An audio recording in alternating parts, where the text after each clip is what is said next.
so you won't feel very uncomfortable. The first one is that we want to make you understand that we're going to mute everyone's mic except those who are speaking. This is just to help us have a form of decorum during the meeting. If you have any question or any concern, you're free to send a chat and that will be addressed. When it's time for question and answer, or you want to give a contribution, use the raise hand feature and definitely we'll call upon you. For any feedback or any information, suggestion, you can send us an email at info@apwen.org. So once again, I want to say thank you very much for being a part of this. This platform is sponsored by an IT solution expert organization named Lockworks. So thank you very much, everyone, for being a part of this, and you're welcome once again. Engineer Mrs. Temitayo Okonore, please.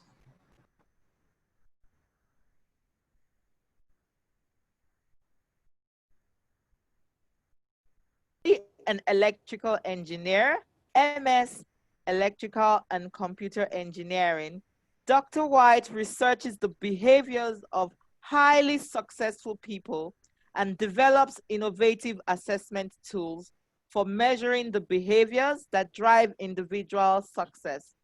She developed a model of the path that people follow to build successful careers.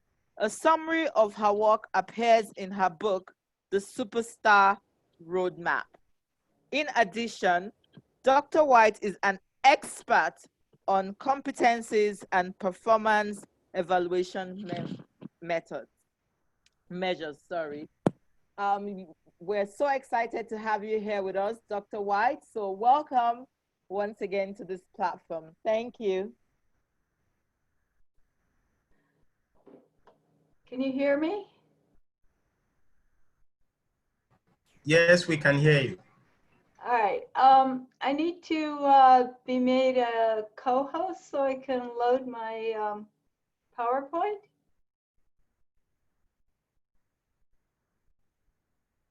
You can go ahead and share your screen now.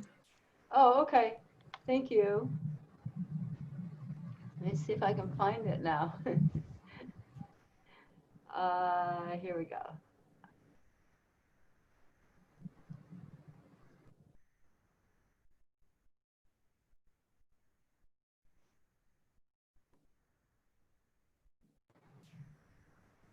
Okay.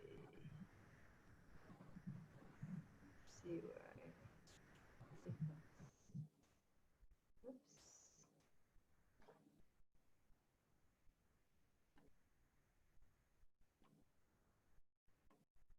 Okay.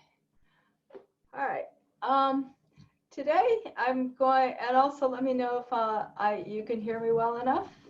If not, we can hear you well. We can see your screen. Go ahead, Mark. Okay. All right. Thank you very much.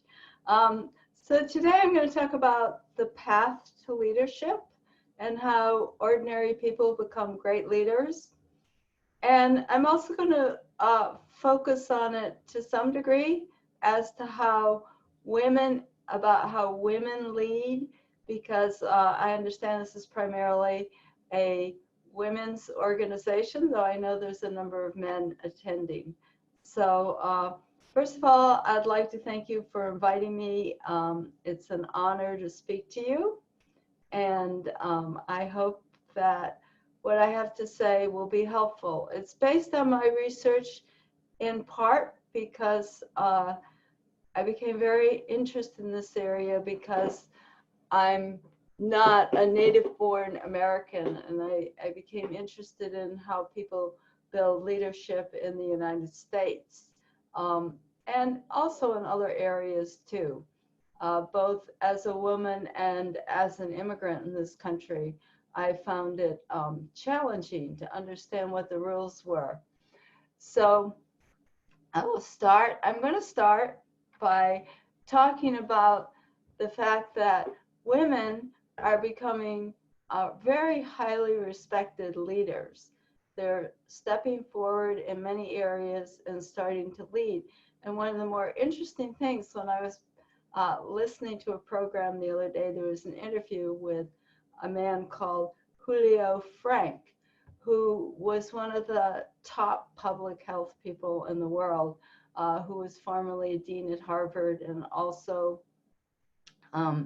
he's now president of the University of Miami.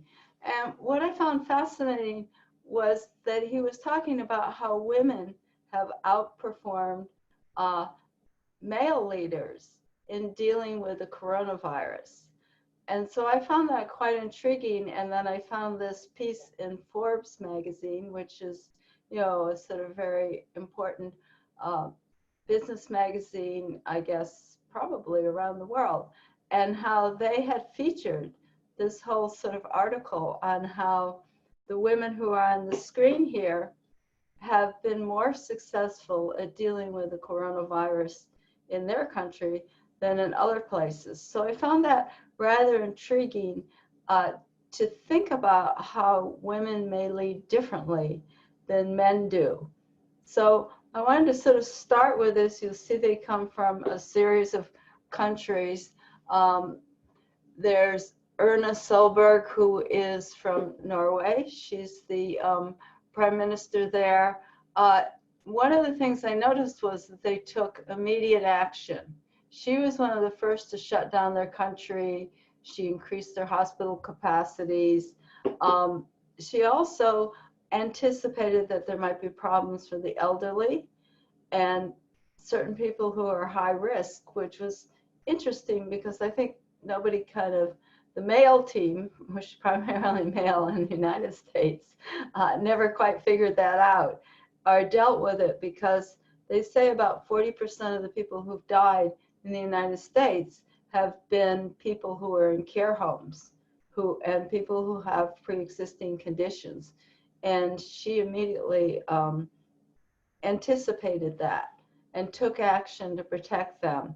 There's Jacinda Ardern, who from New Zealand, who you've probably heard of, who managed to pretty much eliminate the coronavirus in her country. And she did what a lot of these leaders did, is she actually went and talked to the population about the challenge they were facing. And Erna Solberg did the same thing. She actually gave a program for children to tell them, you know, so they wouldn't be fearful about it. And Jacinda took the sort of position like, we're all in this together, and think about just pretend maybe you have the virus and you don't want to give it to anyone else, and act that way. Angela Merkel in Germany, we're all familiar with, and she too had spoke to the people in Germany and encouraged them that this was a collective challenge. And then we had the woman, I'm not sure how to say it, Taz, because it's very hard to say T in China. So Tsai Ing-wen, she's the president of Taiwan, and she also acted immediately and made sure they had enough supplies. And she also did something very innovative. She decided to only have like a few people work with one patient, and they always worked with the same patient, so it wouldn't cause transmission.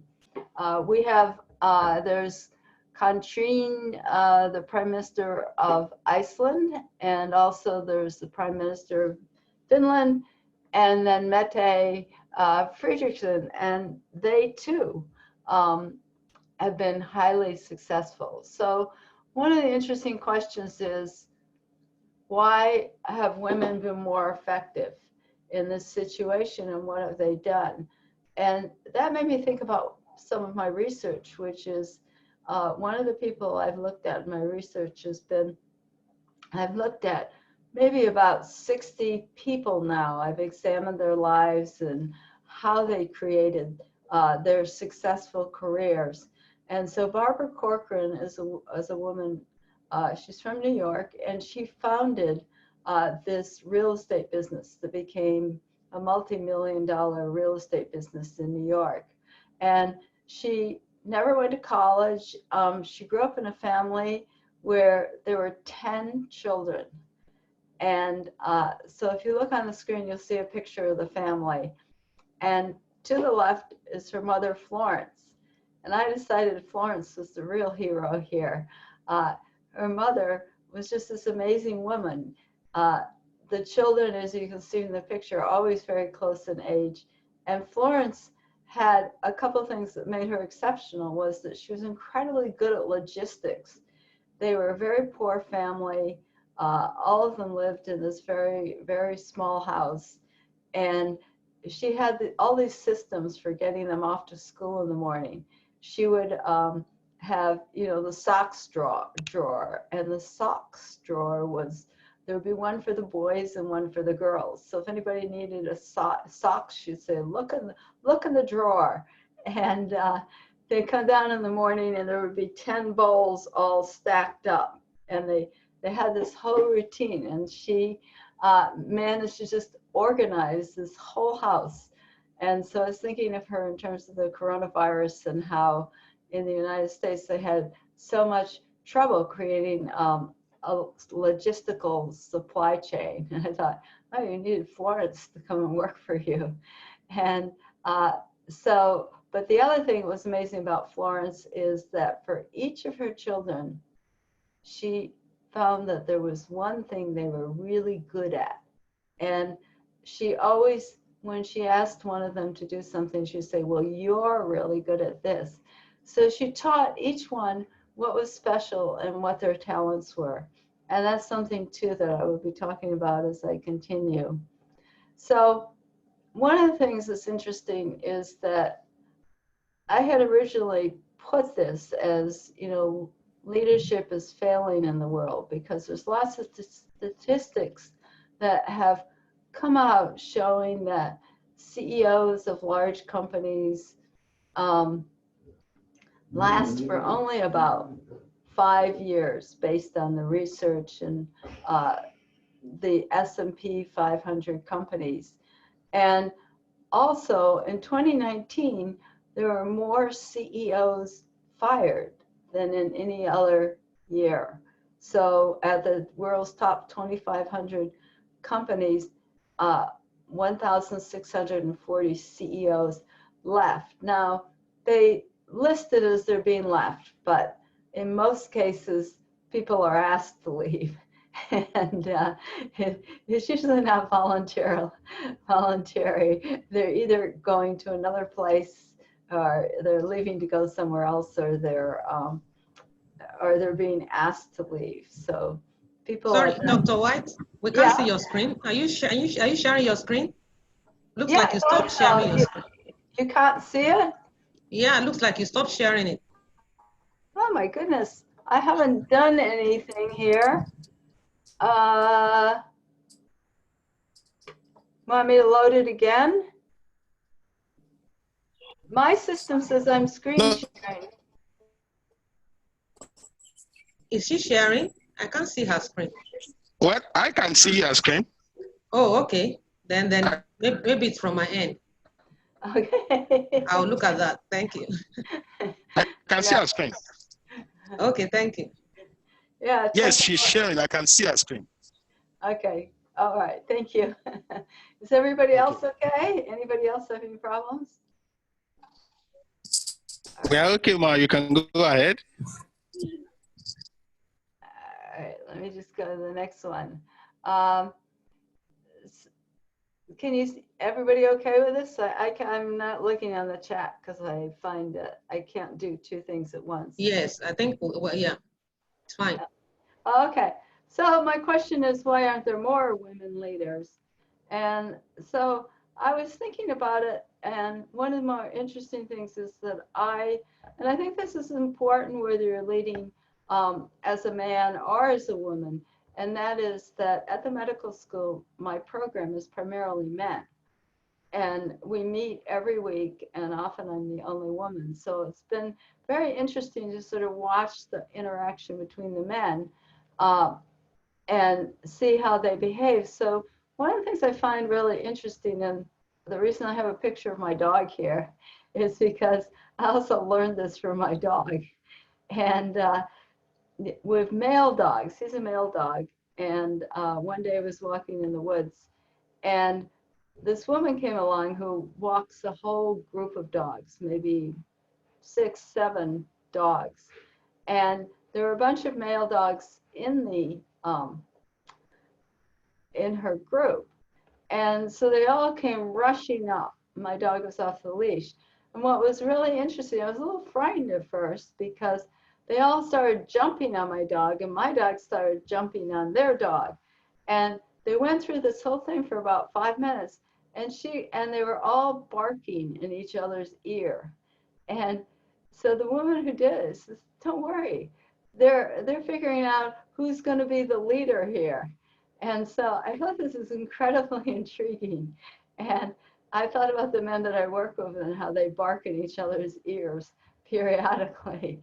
But I think sometimes that there's too much posturing going on and you don't get things done, whereas women often just get on with it. They're very good at sort of, you know, they run households, you watch them, they're very efficient, they get things done. They're the ones that make sure that things happen in the house. And in many cases, there are some men that obviously it's not true of, but I thought that in part, one of the reasons that leadership, when we, you know, from a male perspective, as I watch the men work, my colleagues, is often there's a lot of sort of jostling for power. There's, you know, figuring out who's going to be the top dog. So that's why I thought that was an interesting example of, I thought, wow, you know, maybe it's not so different. Whereas women, I think, operate differently. They're more cooperative. They're more focused on always getting the task done. So, but the other problems with leadership today is that we live in a very uncertain world. We have fake news, we have terrorists, we have a lot of political upheaval. You can see that in the challenges that are occurring in the United States.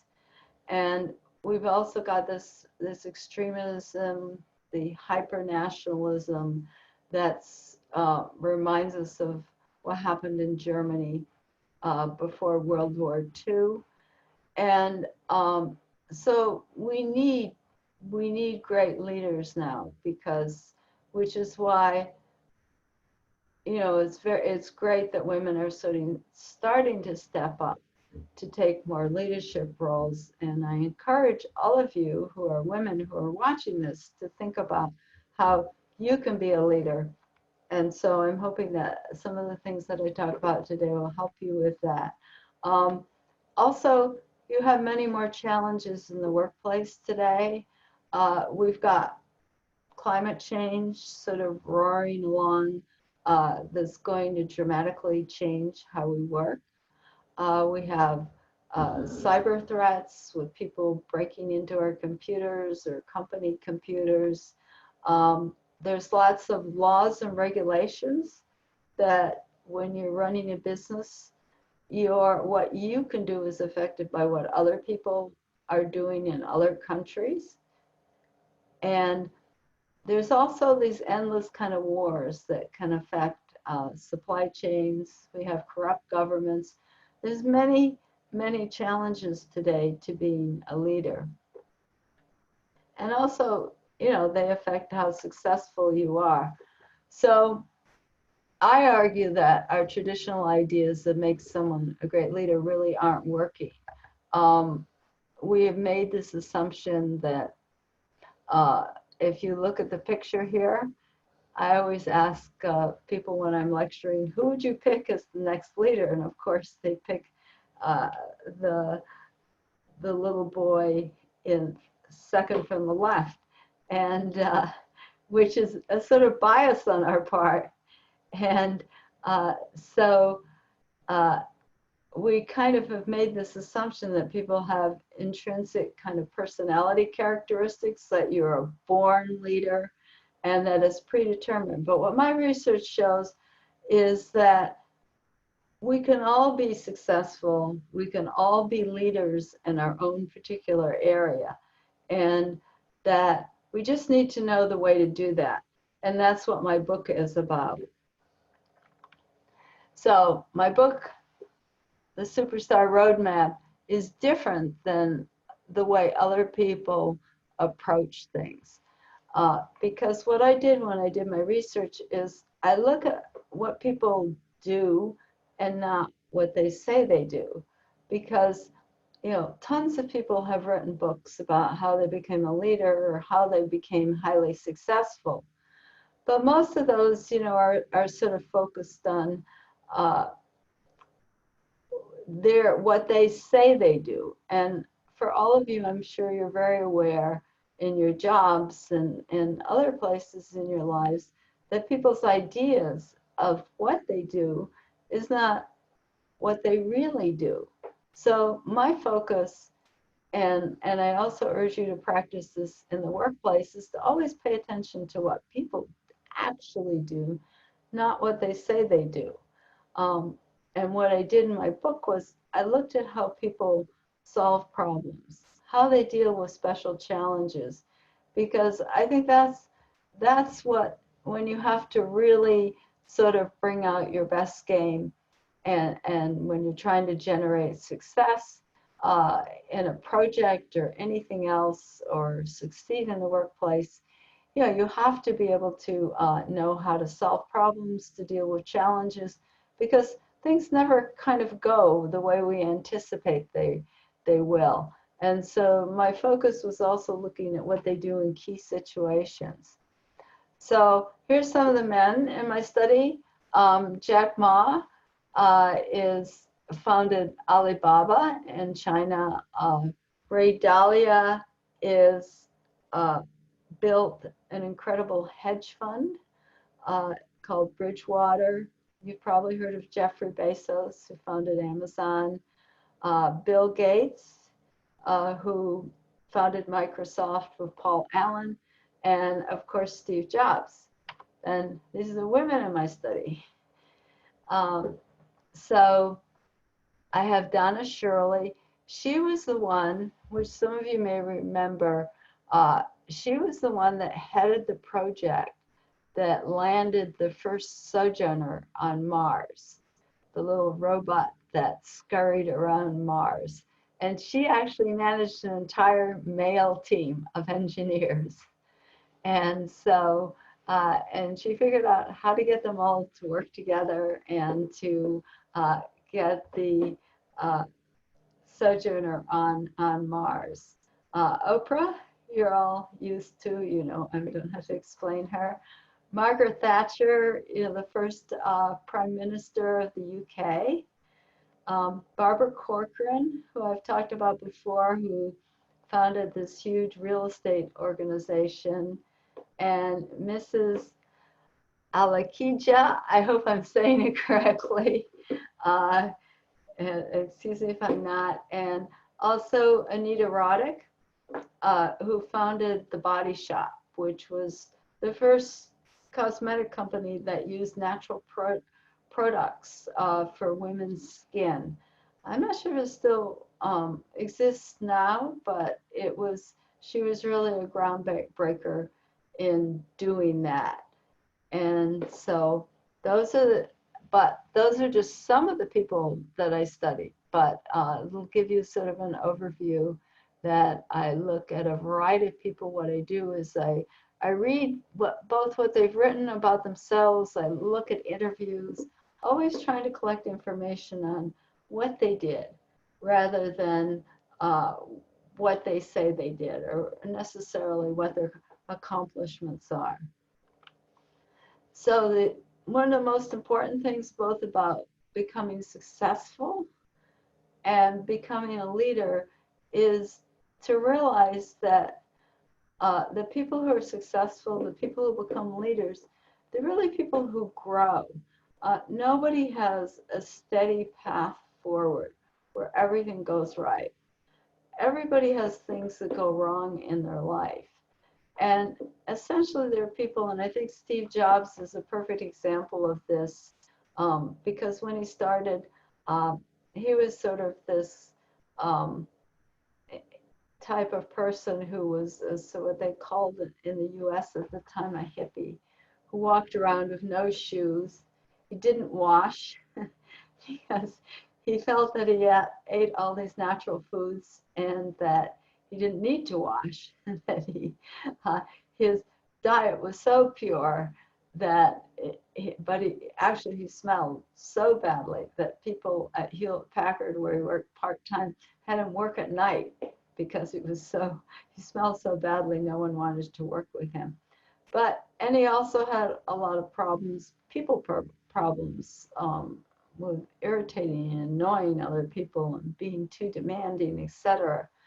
But he really worked hard at developing himself. And as you may know, he studied Buddhism very seriously for a number of years.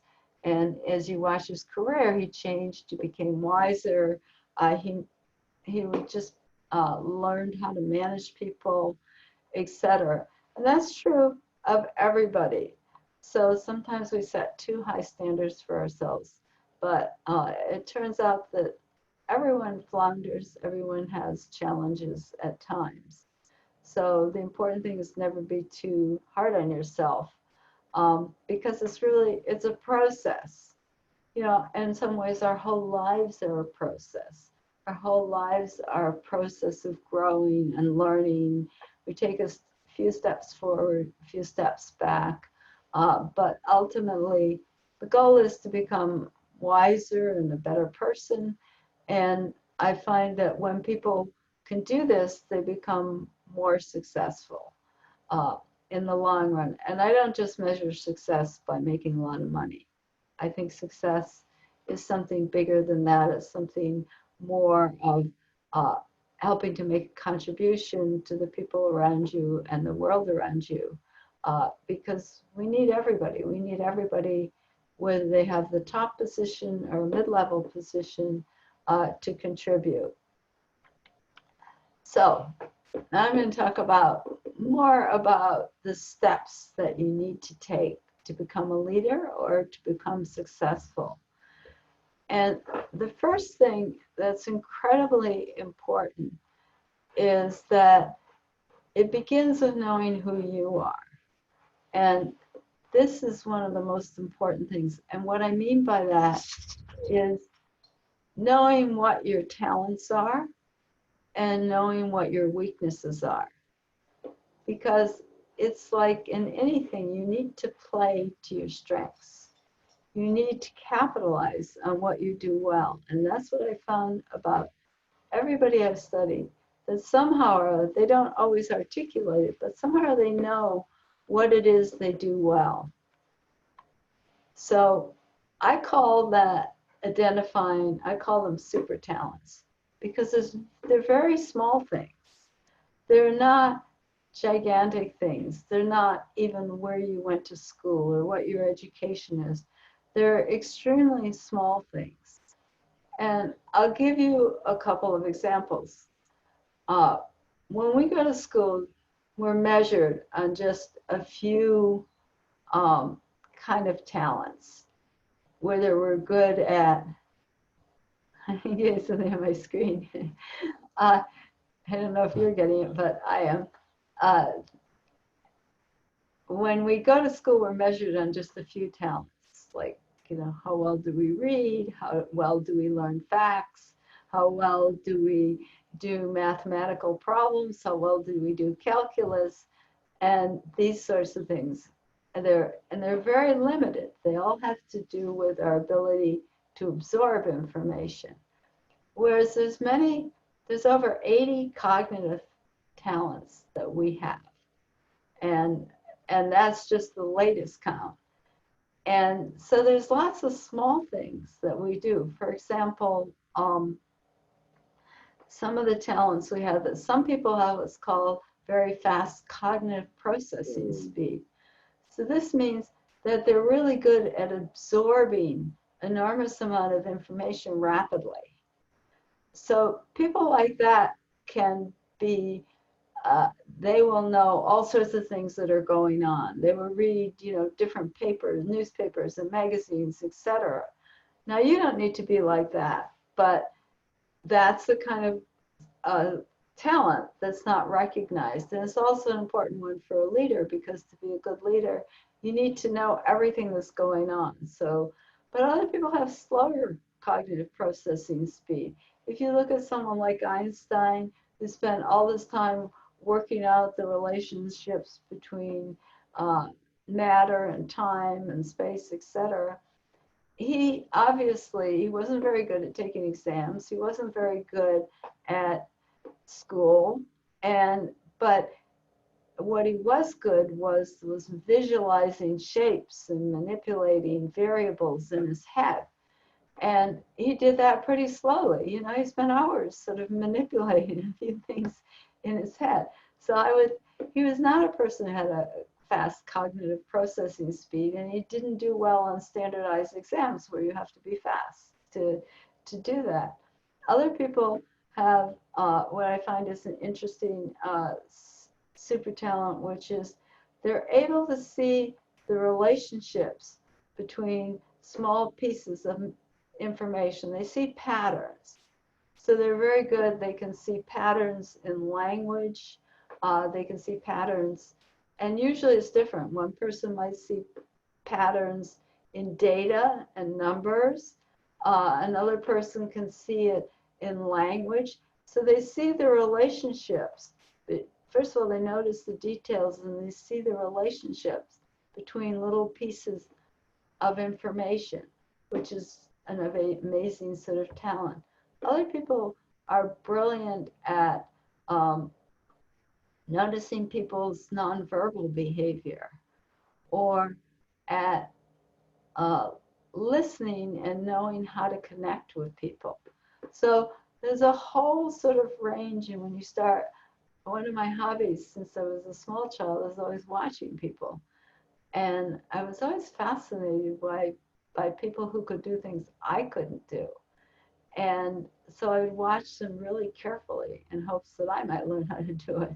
It wasn't always the case, particularly when it came to mechanical things. I was absolutely hopeless. And but sometimes I could learn a few tricks by watching people carefully. But other people I'd noticed when it came to mechanical things, you know, something broke, they instantly know how to fix it. That was not me. So what I'm trying to stress to you is to think about what are little things that you do really well, because this is what people who are successful figure out.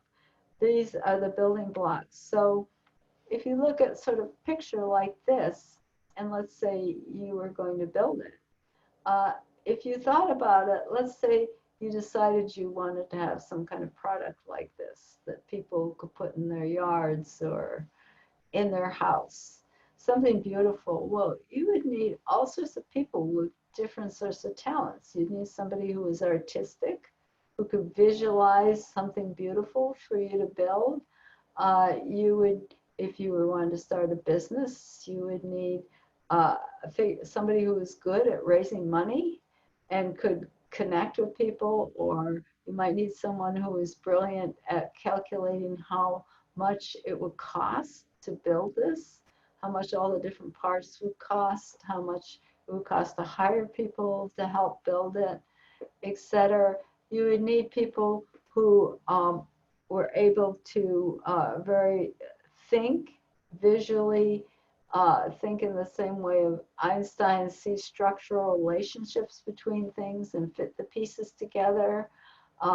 You would need people to cut up the parts perfectly. You'd need people to put the parts together.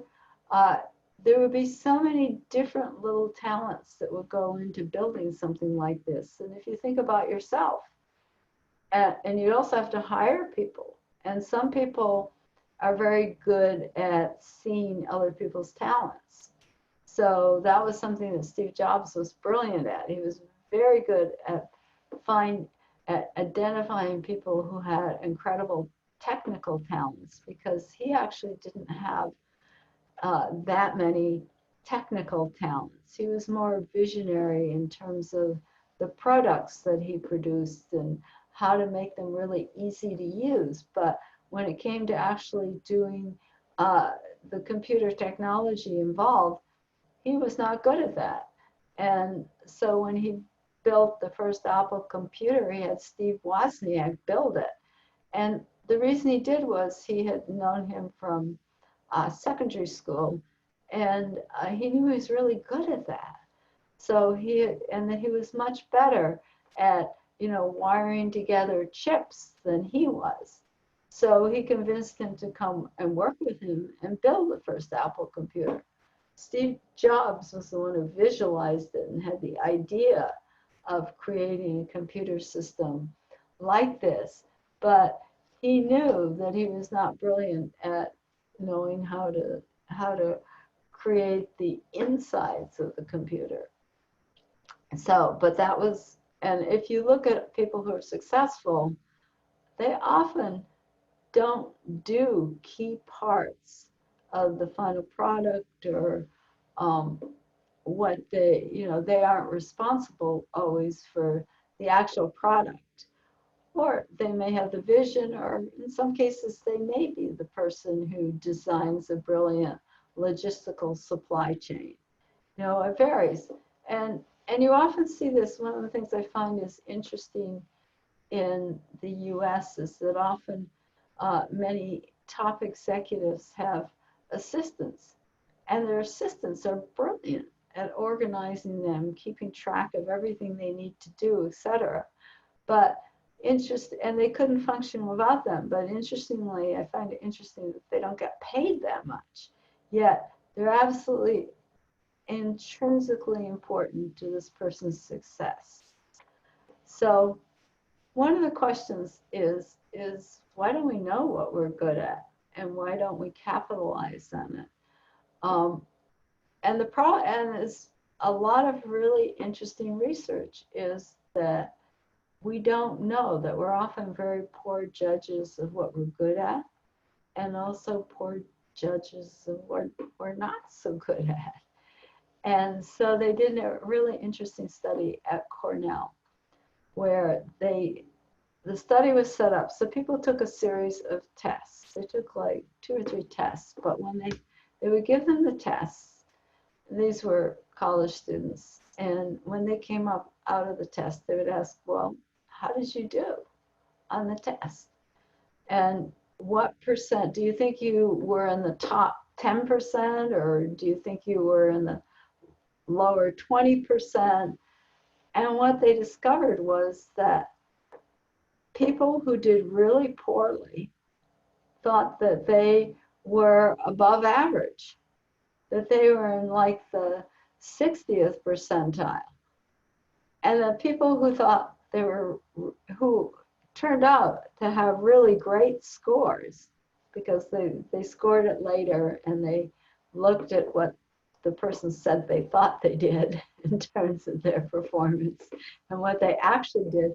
And they found that the people who were really good at something also thought that they were just above average. So it turns out that we're often not very good judges of our performance. And I think when it comes to the case, and you probably see that in your own workplace, that some people will offer to do something. Oh, I'll do this part of the project. And then it turns out that they're terrible at it, but they don't really realize. And I always found it interesting with students that often certain people students would volunteer to be the person that would speak to the class and describe what they'd done in a project. And a lot of times they weren't the best speakers, but they were the ones that wanted the attention, because you get visibility if you're the one that describes what happened in a project. But often they were not good speakers. They didn't realize that they weren't good at communicating. But I think if you look around and you think about your own workplace, you'll see that people aren't always doing the things that they're really good at. But I think what distinguishes people who become good leaders and also become successful is that they figure that out. They are able to kind of watch themselves and judge themselves. And the thing about super talents is that many of these things, you can get better at them by working hard at them, but you'll never be great at them. Whereas when you use something when you design your work around what you do really well, it becomes easy. And I think that also becomes a problem in identifying what you're good at, because you think, well, that was so easy for me to do. It was nothing. It was nothing at all. You know, I did that in 5 minutes. And you don't feel like you're really working hard enough, or we're somehow or other taught that what we do has to be challenging. It can't be easy. It can't be fun, because then you're not working hard enough.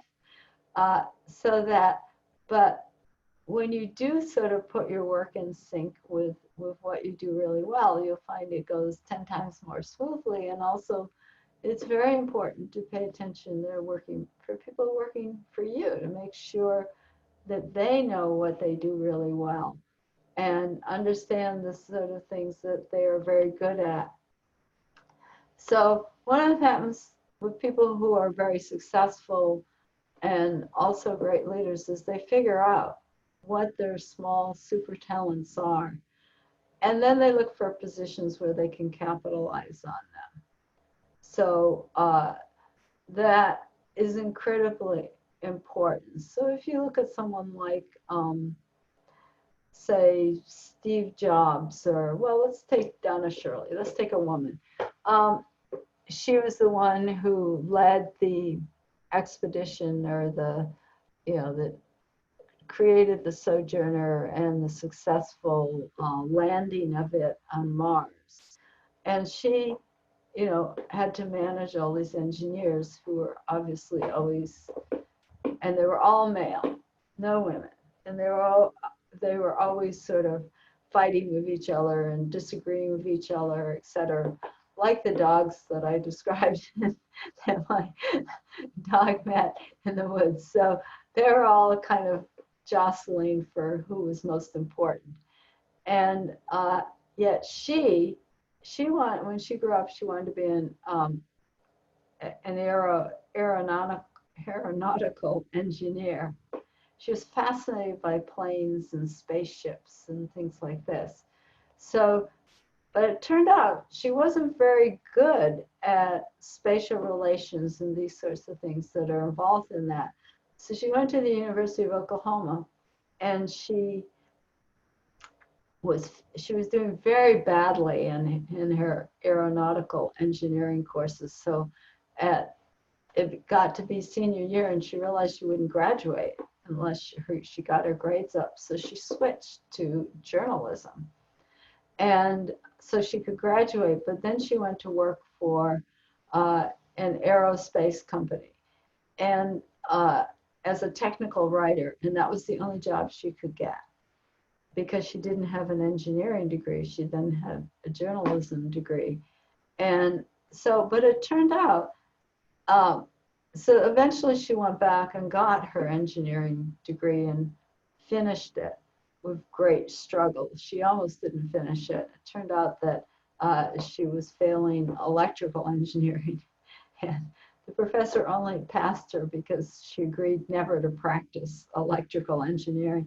But what she was really good at was getting these men to work together, organizing the project, making sure all the pieces were done properly, getting people, bringing out the best in the different people, and also negotiating the conflicts between the two, or figuring out ways to get them to work more closely together, because each person felt when they were designing the Sojourner, they felt, well, this part of it is really important, but they had this incredible challenge that they had a weight limit, because they were sending it into space. So one of the big challenges was who got what technology in the final robot that roamed around Mars once it landed. And so this was one of the and challenges was that everybody thought their part of the project was more important. But it turned out she was brilliant at doing that, and not actually, she understood a lot of the engineering because she had studied it, but she wasn't as good at doing that. But she created an incredibly successful career for herself by being the person who coordinated everybody and led everybody through that. So I think that's a good example of how people capitalize on their talents. So I'll give you another few more examples. Oprah is able to instantly emotionally connect with people. If you ever watched her show, you'll see that, you know, people can come on her show and they just feel connected to her and they're willing to talk about, you know, their personal problems and these sorts of things, because she just kind of creates this energy and this receptivity that makes people feel really comfortable. Jack Ma, or Ma Yun as it's pronounced in China, who started Alibaba, which is the equivalent of Amazon in China. He's very charismatic, and he's been that way since he was a child. And so people want to be around him. They want to work for him. They like his energy, his ability to kind of create this kind of energy around him. And when he gives talks, they're very amusing, and everybody is sort of engaged in his talks. So he founded this great company. He knows nothing about it. He's terrible at technology, but he attracted all these people to come and write the software and do all these things for him. And he was more like, I'm not sure if you're familiar with, like the Pied Piper in the stories that you may have heard as a child, where everybody followed the Pied Piper out of the village and followed his song that he was playing. So he attracted people to do that. Warren Buffett is one of America's most famous investors. He has a great memory for numbers. And you will also, if you think about yourself, think about it. Are you good at remembering numbers? Are you good at remembering faces? Are you good at remembering facts? Are you good at remembering sounds? There's all sorts of different types of memory, and not everybody is good at remembering all of them. But if you're in investment, if you're in finance or something like that, being able to remember numbers is great if you're in a business that focuses on numbers, because you don't have to always be looking them up. They'll be in your head. And so you won't have to think about it. So it's another kind of thing. The talent I was talking about called hypersynthesizing, which is people seeing the patterns and connections. The man who founded Bridgewater, very good at seeing the interconnections and patterns between different parts of a system. So he has one of the world's largest hedge funds, and if you look at what he did, he started out doing commodities. In other words, buying grain and meat and this sorts of things, you know, farm products, where they have a whole sort of investment area, essentially where you're betting on, you know, how much meat will be there at the end of the year, because that will directly affect the price. But what was interesting about him, he was very successful in commodity trading, because he figured out that everything was interconnected. Like if it was raining a lot, then the farmers were going to grow more soybeans, and then that meant that the cattle would be fatter, so there would be more meat on the market, you know, 6 months later. Or if there was a drought, there wasn't going to be as much meat, so that would directly affect the price. Also, the amount of land that farmers were cultivating would affect the price. You know, if they were going to plant, you know, 100 acres versus 50 acres, that would affect the price. And 3 months later, when whatever they were growing was ready to be sold. So it's very good at seeing patterns between parts of the system by which we produce, farmers produce farm products. So that was one reason why he's been so incredibly successful. I'm gonna look at my thing here because I want to see how we're doing time-wise. Okay, And also at the end, I can take some questions if you like. So one of the most important things I can teach you, and I think that is the most important thing of what's in my book, is think about the things that you've done that have turned out really well and that were easy for you to do, that you probably didn't give yourself enough credit for doing because it was so easy for you to do it. And because those are key to both being successful and also being a leader, because if you're leading other people, it's important to know what you do really well and what you bring to the table, which is the other point that I want to make express, is that people who become leaders and people who also become successful know what they do badly. And it's just as important to avoid what you do badly. So Oprah said that, you know, what we can't do is far more important than what we can do. Because if you look at your life and you think of places where you fail, it's usually been because you've been trying to do something you're not very good at. And so you need to learn to avoid those things. I see someone has a question, but I will stop in a few minutes and then take questions because I know that you probably have that. So I'll give you one example of that, and that is Jeffrey Bezos, who wanted to be a physicist when he went to Princeton. And he discovered when he got to the high-level courses that he was really struggling to do his assignments, and that there were other people in his class who he just said, well, their brains were wired differently. They're really good at doing the physics assignments. And, you know, they did them 10 times more quickly than me, which is why he moved into computers, because he accepted the fact, hey, I'm not very good at high-level physics. I'll never be a world-class physicist, and I wanted to be a world-class physicist. So he gave it up. So, so what's important is to think about something you did recently that turned out badly.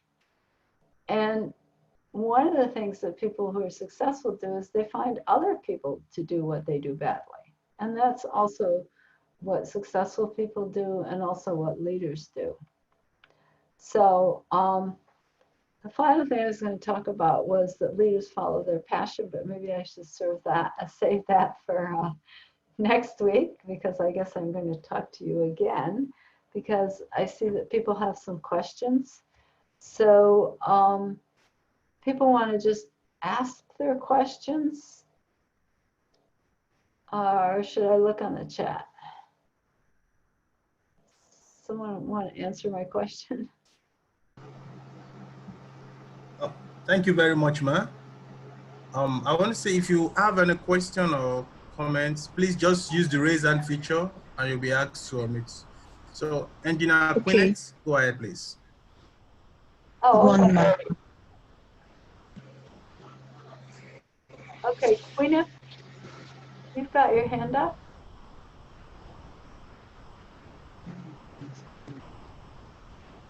Queen of Kings.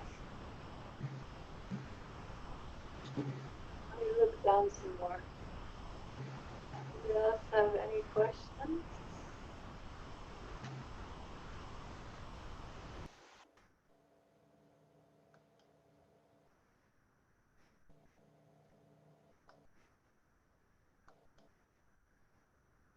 Oh, I see questions.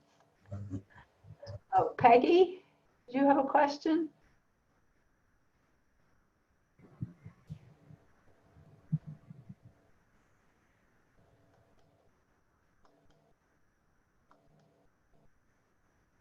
I'm going to the list here. All right. Oh, Did you unmute the person? hello? Yeah, I think we can hear you. Oh, okay. I see there's 3 participants with their hands up. So I'm not sure if they want to ask questions or not. Can anyone else see this? Yeah, we can see that. Lydia, you can go ahead.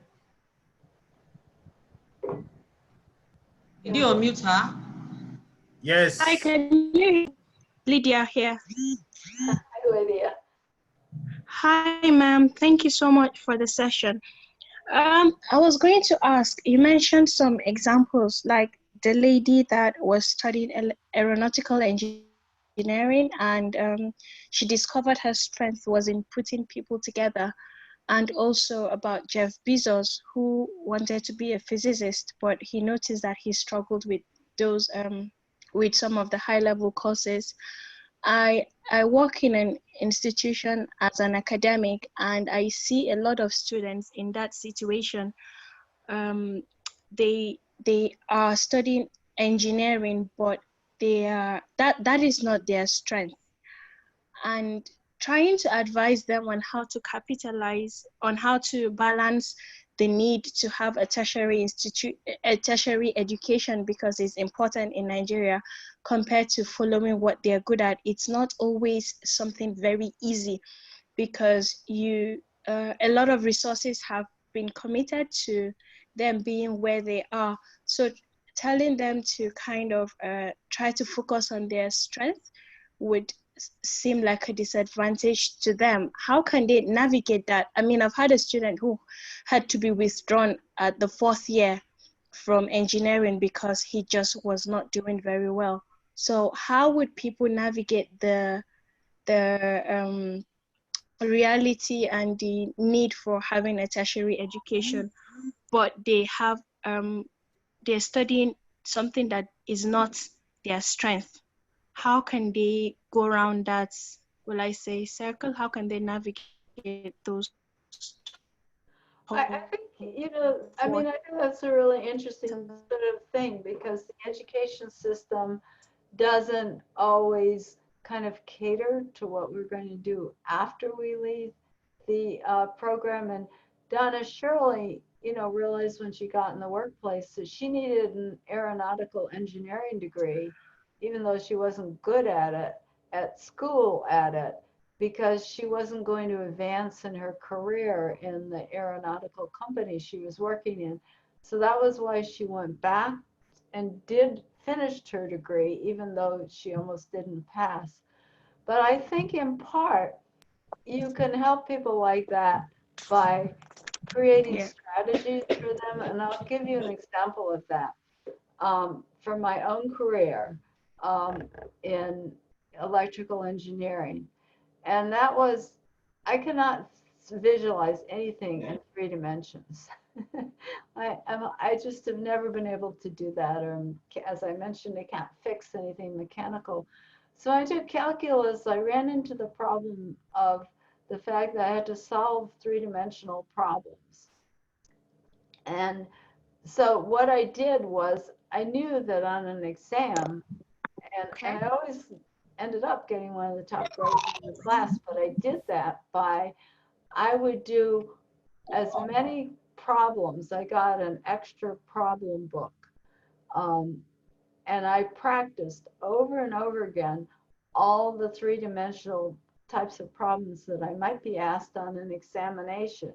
So when I got on the examination, I had memorized the strategy for dealing with the fact that I couldn't visualize anything in 3 dimensions and figure out, how my variables were going to work and doing the calculations.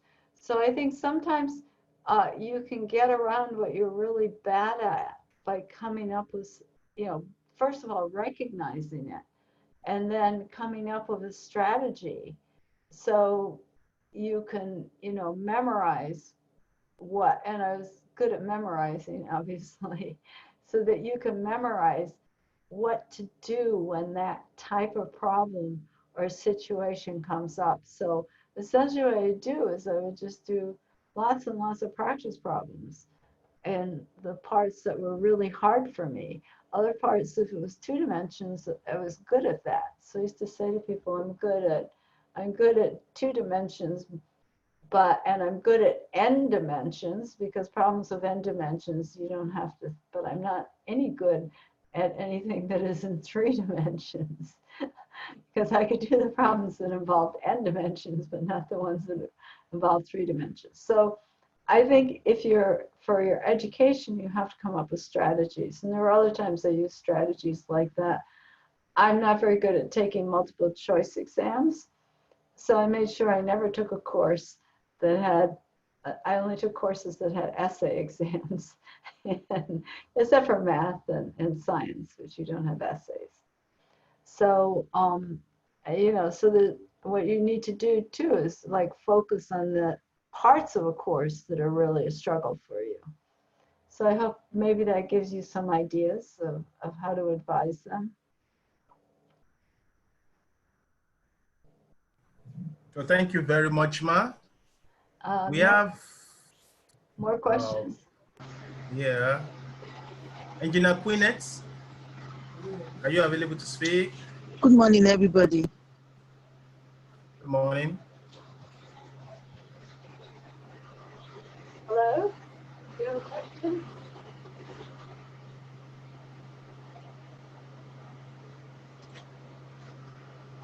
I'm sorry we can't hear you.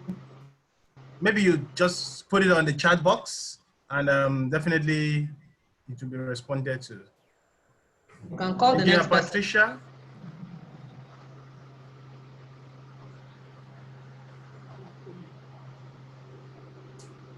Engineer Patricia, are you there?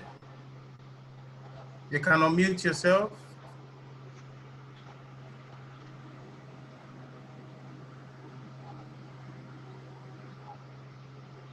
Mute. Forgive me. I was just trying to unmute myself, but it wasn't working right. But I think, can you all hear me now? Yes. Yes, we can hear you. Awesome. Thank you so much, speaker. I mean, this is very, very good session that we've had today. And, you know, I'm so delighted that there's somebody out there who's been through it, who's done it, and is able to talk to the rest of us. Right. One of my suggestions would be for those who are counseling young people and young girls, it's very important to help them also realize what their passions are, you know, at very early ages, you know. So when you're working with young people, you also need to pay attention to their soft skills and to those areas that they can develop on. That's key, because having worked with my children who are now grown adults, I found that, you know, they you know, technically they were really sound, but, you know, when it was time for choosing a career path, oh, one said, oh, I want to be a pediatrician. I said, okay, tell me why you want to be that, you know, help me to understand why you think that should be the path, you know. So working with them and also getting them to work with their counselors in schools can really help direct those kids to the areas that they can successfully, you know, work in. And for those who are lecturers who are noticing young girls or boys in their classes that are also not particularly good with a three-dimensional work, but they're pretty good with writing or, you know, or doing some other things, I think it would be good to also help them. I understand here in Nigeria, parents do invest a whole lot for these children to achieve those degrees. And yes, you can also help them, and maybe by talking with them some more, paying more attention to these other students, we can help them achieve their goals and also focus and reflect on their passion, which they can actually develop. I'm so proud of that woman, you know, even after going into journalism and all that, and she came back and said, hey, I need to get this degree to be able to keep working in this organization and to be able to pursue a career there. I mean, that was brilliant. Thank you so much once again. That's my comment. Oh, good. Yeah, no, passion. You know, the other thing I noticed with passion is that we're usually most passionate about things that we do really well because we get great feedback from it. And the people, I mean, you can see in small children often what they're passionate about doing. And I think the two go together, that what you're good at and your passion usually matches. because it's hard to have passion about something you're not any good at. Any more questions?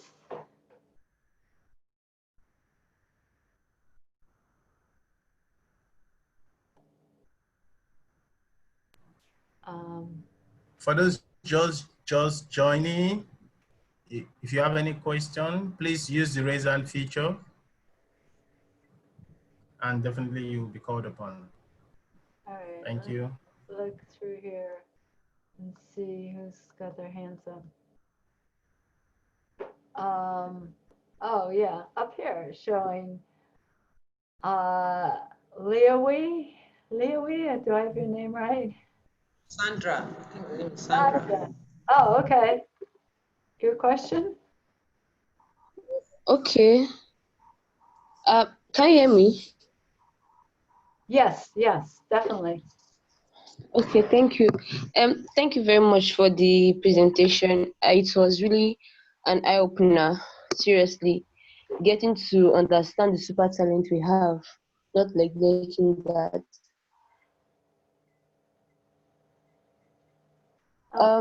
My question is that friend who is like when it comes to ideas and all that is really good at it, but is struggling like in his course, like a different course entirely. So like I don't know how I can definitely like help him out and advise him to merge both his good thinking with his struggles that he's having in his academics. I would look at, there's all these different types of cognitive talents that we have. And I would try and start watching which things that he does well. Like, if he reads something, does he remember all the details? Or does he read slowly, fast?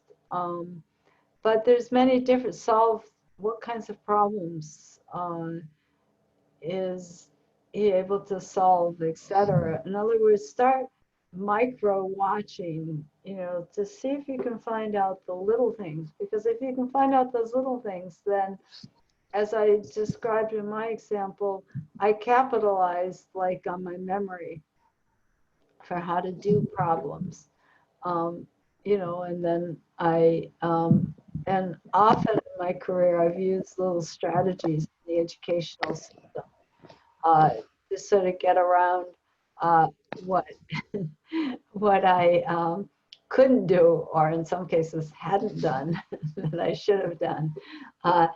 So, there's many ways to getting good grades.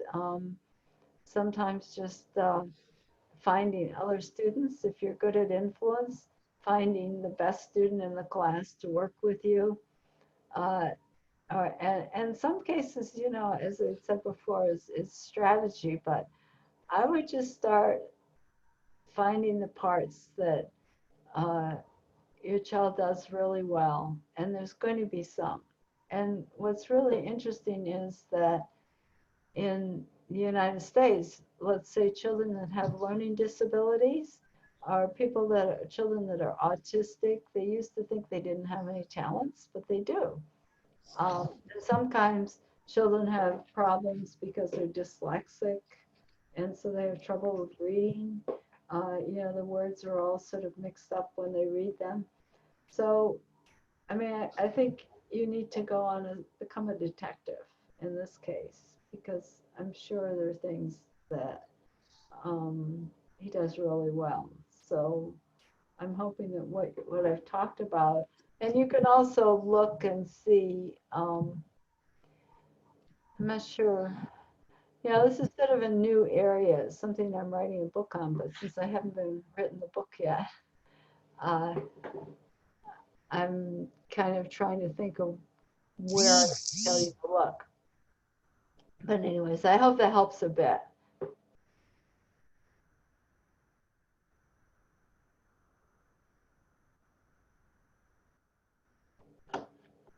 Did we lose each other, or did the meeting end? No, the meeting didn't end. Okay. We're here. All right. Is there All any right. other questions? Let's look at this last question from King. Said, does school and schooling increase or decrease creativity? Oh, often I think it limits creativity. Education is still taught. You know, most courses involve lots of memorization, learning facts, learning how to solve problems a specific way. So I think in many ways, education, you know, is about doing things the right way. And the teachers very much stress, well, this is the way you need to solve problems. And so in some ways, I think it doesn't encourage creativity. For example, if you look at someone like Einstein, he did badly in school. He couldn't get an academic job because his grades were too low after he finished his degree in physics.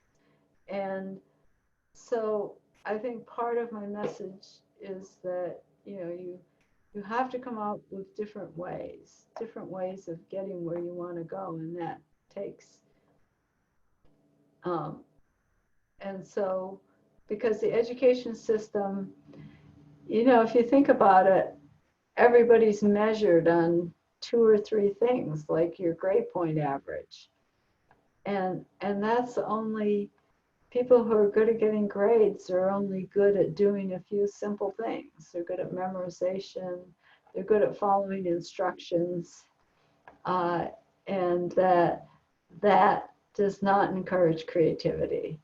And how you do it in the education system, I'm not sure. The education system sometimes you think of as something you just have to get through, and you have to come up with a way that you can. Because I can tell you that I was not always a very diligent student, and so I had to come up with other strategies. So thank you very much, Ma. You're welcome. Yeah, we're going to round this up now soon. But before I call on the APWEN president, I would like to call on Mr. Bayo Jekanifa, and after that, we'll call on the APWEN president. Thank you. Okay.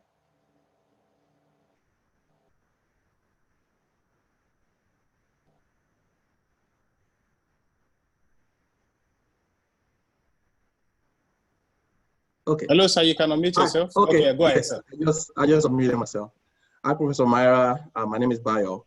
It's good to see you again. I shadowed one of your classes of years back, the organizational behavior,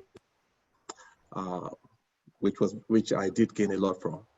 But my question for today is, I know you are a guru in pivoting. You started from electrical and you're ending in lecturing in medicine, in the College of Medicine. So, what's your advice for people who need to pivot from, maybe they studied engineering and they find that they have a different strength and they need to move from that career into a different one? What's your advice? Maybe you covered this in the class, in the session, but is that something that you can share with the group? Yeah, I think you have to, it depends. You know, I went from doing my degree in engineering to doing my doctorate. And I actually was doing this sort of backwards. I actually studied very hard in engineering. I think in many cases, it doesn't hurt you to go from engineering if you're going to another different area, because there's a lot of respect at least in the United States, there's a lot of respect for people who are good at things like engineering and technology these days. And that, in a way, helped me, because when I applied to do my doctorate at Harvard, one of the things that distinguished me was the fact that I was very good at doing the mathematical and statistical analysis and the, you know, the technology, et cetera, that a lot of times people go into things like psychology are not as good at those sorts of things. So in this world, you know, people want to attract people who understand technology. And so, and it depends on specific programs. It turned out that the man who was head of the department at the time I applied to psychology also liked that kind of background. So I would say engineering is, you can sort of sell it today as the fact that, you know, a lot of people don't go into engineering because they can't do it or they aren't good at that sort of thing. I mean, they go into something like liberal arts or psychology because they can't do math. They're not that good at science. But I think in many cases in other disciplines, people are eager for people who can, you know, use and understand the technologies that are available in different systems. So it really shouldn't be a disadvantage.